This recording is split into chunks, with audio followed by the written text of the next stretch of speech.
এখন আমি চলে এসেছি বাপের বাড়ি। আর এই যে আমার মা এখন কি করছে, রান্না, তারপরে হবে খাওয়া।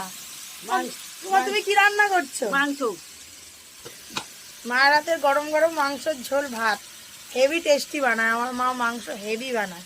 প্রথমে দিলাম তেজপাতা, তারপরে দিলাম পেঁয়াজ।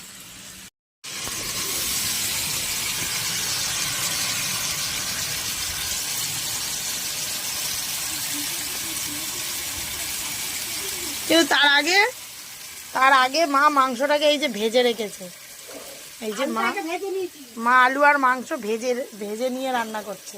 আলুটা ভেজে নিয়েছি, মাংসটা ভেজে নিয়েছি।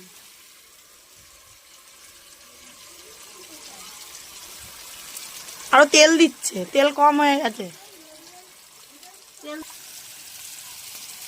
এবার আদা রসুন যাচ্ছে, টমেটো দেওয়া হয়ে গেছে।